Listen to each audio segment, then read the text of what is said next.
Welcome back for another episode of Errant Adventures, the solo actual play podcast where stories are told at the speed of dice. With me, Steve Morrison, your game master and solo player. Now come on, let's grab the dice and see where our story goes.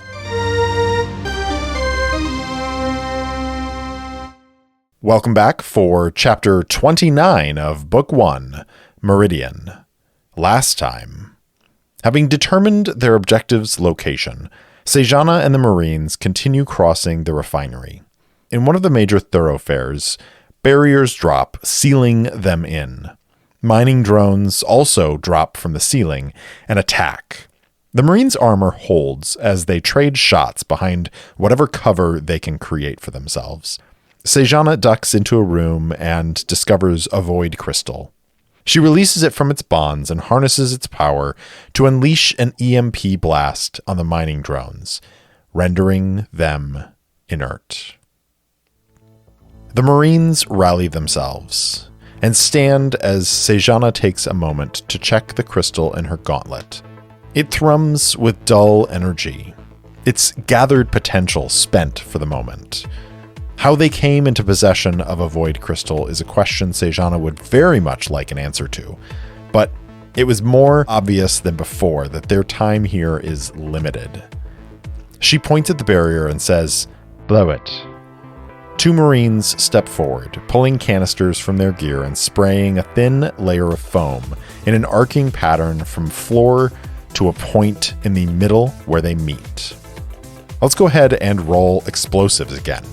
We'll keep that same +2 as before, but Sejana is going to expend that final DM +1 from her leadership role back on the ship. So this will be at +3 against a target number of 8.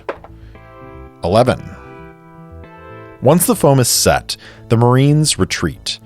The foam flashes and burns red hot for a split second before the metal wall falls inward with a thud. Weapons trained on the opening, they advance. There's no sign of resistance on the other side, so they move through with haste, continuing their steady march towards the objective. Let's roll on the derelict research table again to get a sense of what area they move into, and we'll be mindful of that for our next encounter. The area is 35, Hazardous Material Storage. Feature 73, Recorded Research Log. The corridor continues for another 100 meters before they run into another barrier. A couple drones descend to harry them, but the Marines are quick to dispatch them. "We're going to run out of the foam if we have to keep burning through these walls," Vithenna says to Sejana on their private comm channel. She nods. "Agreed." Displaying the map again, she points to a hatch close to the barrier and says, "There's a junction on the other side of that room. I'll get the door open." She swipes away the display and calls up the intrusion software built into her queue, flicking it at the door control. Electronics computers at +3 against a target number of 10. That's going to be an 11. The hatch hisses open, and a pair of Marines are the first through the door. Sejana follows and finds herself in a long room with an opening in the center of the room. Grav lifts rest on either side of the hole, and the room appears to be full of canisters. Covering her sector, she hears the others call clear, and she sounds off. There aren't any living threats in this room, but the shape and make of those canisters is concerning. Crossing to a control panel, she interfaces with it. It's locked out, but she's able to glean enough from a surface scan to say, "Watch yourselves in here. These canisters contain Zitrium. They must be harvesting Zitrol from the asteroids and refining it. There's enough here to crack the station in half." She looks back at the hatch. "That lock should have been more secure."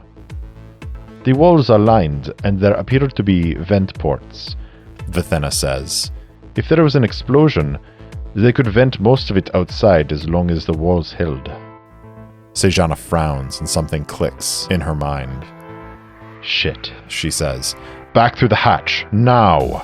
This feels like another good point to roll leadership to see how quickly the Marines respond to her orders. I think it's still a normal target number of 8. Sejana's rolling +1 on this. 8 exactly. So the Marines snap to action, but they don't get any bonuses from this roll. There are still a handful of Marines in the outside hallway as the hatch begins to slide shut. Do any of them have the reflexes to jam the door with a rifle? Let's ask the Oracle. 50-50. 45 is a yes, albeit barely. One of the Marines standing just outside the door darts forward and jams his rifle between the closing doors. The metal grinds to a halt, though the rifle looks like it might buckle in a heartbeat. Sejana sprints for the door. It's going to be an athletics roll, for which she has a +2 against a target number of 8. 6 is not going to be enough. Let's make a roll for the Marines. I think their athletics is easily a 2 as well. Same target number. 5. The dice have gone cold at the absolute worst time. We know some of the Marines are still in the hallway, so I'm going to roll 2d6 and take the higher die to determine how many are in the room with Sejana. 4 is the higher die, so there are 4 Marines with her. The rifle snaps just as Sejana reaches the hatch. She hears the Marines swear as the two halves slam closed. Vathena and 3 other Marines come to a halt behind her. Already, Sejana is sending the intrusion software back into the door, but the security overrides are much stronger. Target number of 12 this time. Electronics of +3. 10 isn't going to do it. The door stays sealed shut. We could blow it, Vathena says, face grim. and we would likely kill everyone on the station, including ourselves. Sejana responds. But she hears a clicking sound further in and realizes there's very little chance of them surviving anyways. At least we'd take the Scaz with us and complete the mission, the Decure growls. I didn't come here to die, She says, tuning her gauntlet. Hold on, this might hurt. With a thought, she releases another stream of void serum into her bloodstream. Sejana gasps in agony. The serum isn't meant to be administered so closely together, but times are desperate. All right, let's take a moment here because I've definitely painted myself into a corner with this encounter. Perilous threshold indeed. I think at this point, it's safe to say that whatever that recorded audio log is, we're not going to hear what it is. In Traveler, when you take a second dose of psi drug, you have to make an endurance test with a -1 DM or suffer a permanent loss to your psi score. But Sejana is a technomancer, trained in the art of handling the void. And I think to represent her training, I'm going to ignore the -1 DM for every dose after the first and say that it's -1 for every 2 doses, mostly because her body is acclimated to this sort of endeavor. So we're still going to make the endurance test, rolling at +1. Target number of 8. 9 is a success. So her psi score increases to 16 temporarily. That means she has a +3 modifier instead of +2. The other change we're going to make is this. Traveler teleportation doesn't allow travel with armor, and we followed that rule earlier in this book when Sejana and Einar void portaled onto the comm relay. But now that I'm more comfortable with the system and I've started molding it to fit my vision of my universe, technomancers definitely travel through void portals with their armor, so I'm going to ignore that part of the rule. But this is still going to be a TN12 test, and Sejana is not an expert in void portals, so this roll is only going to be at +3 for her psi score. We really need a dark star here because there isn't anything extra I can add to this roll. She cannot take extra time because it sure seems like this room is about to explode. All right, I've put it off long enough. Here we go. 2d6 +3. Gotta hit a 12. Holy shit. That is a 6 and a 3 on the dice +3, which is 12 exactly. So Sejana gets out, but I think it's iffy for the other Marines. If she'd rolled higher, I'd allow the effect to ensure the others escaped. But there really aren't any rules about teleporting others that I see in the book. So I think that Because the Technomancer's void portal is different than just kind of like blinking out of existence and back in, I think there is a chance the other Marines are able to escape. I think it's fair to roll 2d6 and take the lower to see how many are able to get out. If I get a 4, 5, or 6, they all survive. Otherwise, well, let's see what happens. 2 1s. I feel like that's pretty definitive. Last thing, normally teleportation costs 2 plus 2 for carrying a little gear, plus 4 for carrying a lot of gear. In this case, herself and Decor Vithena. So that 16 psi is going to drop to 8. Let's envision what this means. Sejana tunes the gauntlet and flicks a hand through the air, ripping apart real space and letting the void slip out. Decor Vithena stands beside her, and without thinking, she grabs him and drags him through the opening. For a heartbeat, they're in an inky darkness, with pinpricks of light all around them. Shapes undulate in purple-greenish outline everywhere. But the ones in front of them are obscured by a pinprick of light that grows into a shuddering image of the hallway beyond. At almost the same instant, Sejana feels heat at her back. Her head turns to see an explosion, and 3 Marines reaching toward the portal. The explosion catches them a second before Sejana swipes again, knitting the void back together.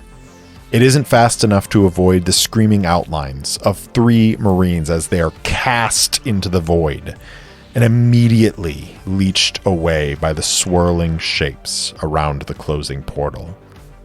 Some of the force of the explosion carries through the void and propels Sejana and Vithena through the other portal and into the wall with a hard crunch.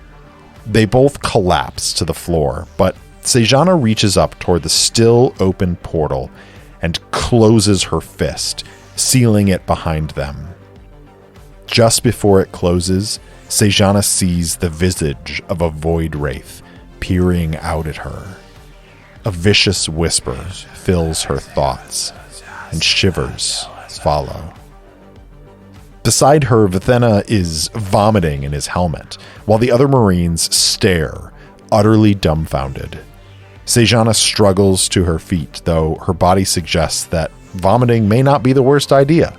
But no, she refuses to acquiesce, forcing her racing heart and throbbing head to soothe. There will be time later to fall to pieces. With both hands, she drags Vithena to his feet.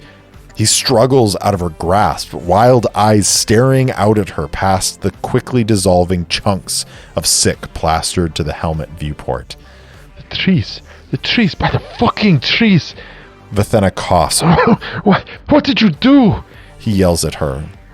Sejana doesn't back down, knowing the opaquely geometric Gerfalcon mask makes her seem utterly inhuman. I tried to get everyone out, but there wasn't time. We barely had a second before we were all dead. Lashon, wer hat Doshen?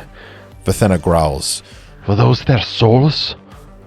She didn't realize he'd seen that, but Sejana lost no time, saying, Just an after-image distortion from the void portal. I'm sorry you saw that. I'm sorry they didn't make it, but we need to keep moving. The Scaz have decided to put up a fierce resistance. If we don't keep moving, they're going to pin us down and kill the rest. Vithena growls and slams a hand against the wall, but he says nothing more. Satisfied with that for the moment, Sejana turns to the others and says, Foam on the wall. We're going to have to risk pushing forward as far as we can until we can find an avenue that isn't trapped. The Marines look at their Decure, who snaps, Do it. They make it another 200 meters before they reach a junction. Sejana scans the map and chooses a route with a number of different turns and connecting corridors, choosing them at random while always pushing them toward the other side of the station. Another wave of drones swarm them, backed up by station security, but the Marines press forward, eager for revenge.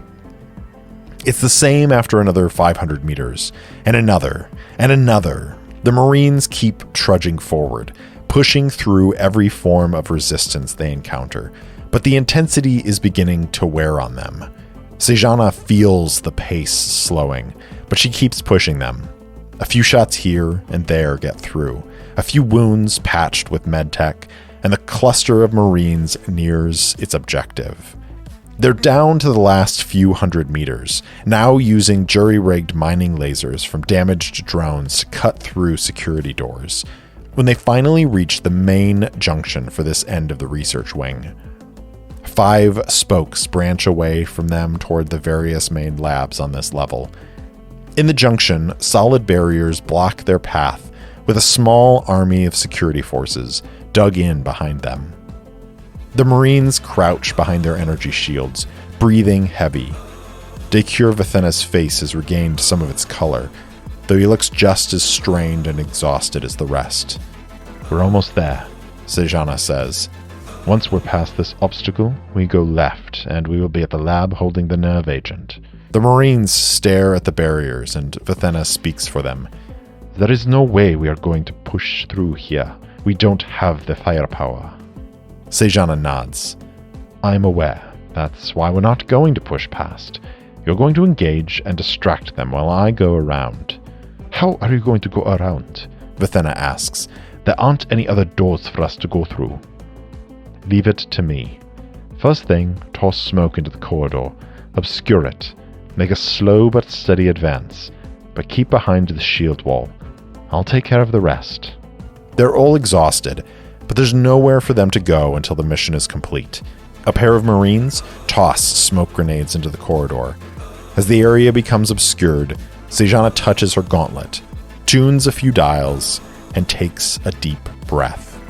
Then she draws a circle in the air in front of her, followed by a pair of quick sigils, and taps into the void. Sejana is going to attempt the same void cloak maneuver she did in Rook's office. Her awareness talent is a +1, and since she's burned a bunch of psi already, she gets no additional modifiers from that. The target number is 8. Here we go. 8 exactly. I'll take it. That's going to cost her 2 more psi points, which takes her down to 6 now. We're also going to roll stealth for what comes next. Because of the cloak, Sejana will get a boon die to the roll, and I think the target number is 8. She's got a +2. Dark Star. That's 14 total. All right, let's envision this. The Marines stare in awe as the sigils burn in the air with that purplish green energy for a heartbeat, and then Sejana fades from their sight. Satisfied with the cloak, she hurries to the wall and activates her grav boots and grav contacts in her gloves. Crawling up the side of the wall, she reaches the ceiling and begins making a slow, steady advance towards the smoke. Advance, she says through the comm. And try not to shoot the ceiling. With that, she begins crawling across. The station's gravity pulls at her, threatening to rip her from the ceiling and crash her into the corridor floor. But she's confident in the gravitic lock on her suit. As long as she maintains 2 points of contact, one front and one back, she'll stay on the ceiling. The dug-in security forces start taking pot shots into the smoke, but they're not aiming for the corridor ceiling. There would be no reason to. She continues until she's right over them as they peer into the smoke, looking for targets. She turns left down the second spoke, checking the map in her vision. The hatch to the lab is only 10 meters down. Now that she's past the security forces, she crawls her way back down to the floor and creeps to the hatch. It's sealed, of course. All the labs would have been locked down as soon as security realized the troops were heading in this direction. The fighting has turned more fierce in the hallway behind her, so she uses the noise as cover as she connects with the hatch security system and activates the intrusion software in her gauntlet. We're down to the final obstacle before they reach the objective. The door is locked with pretty intense security, but Sejana has already gained access to the system and has some pretty powerful software for overcoming door locks. Her electronics computer's skill is +3, and I think her previous hooks into the system give her a boon die. Target is a 12, so it's not a gimme by any means. I don't think she can take more time to gain a bonus. The clock is ticking, and this could already take minutes to overcome. She doesn't have hours for this. So I think we roll 3D, we take the 2 highest, and we hope for the best. 8 + 3 is 11, which is just barely a failure. I'd originally planned to roll on the Oracle to determine if there was anyone inside the lab, but this marginal failure tells me everything I need to know. Let's get back to the action. The intrusion software clears away the locks on the system. It takes longer than Sejana would like, and she glances back at the barricaded security officers. They're pouring on weapons fire at the Marines. They couldn't hold up under that heavy of a barrage for much longer. Then, with a chime, the hatch unlocks, and Sejana activates it. The door slides open and she peeks in. There are 3 security officers inside, along with a pair of scientists cowering in the rear of the room. Several long tables have been upended for cover, and there's signs of hastily moved experiments. A row of canisters line one wall. None of the security officers see her, with the void cloak still active. But as soon as she fires at them, she knows she'll become visible. It's more than likely she'll also draw the attention of the other security forces. But time waits for no one, and she has little choice. Taking a deep breath, she steps into the room, weapon raised, and opens fire.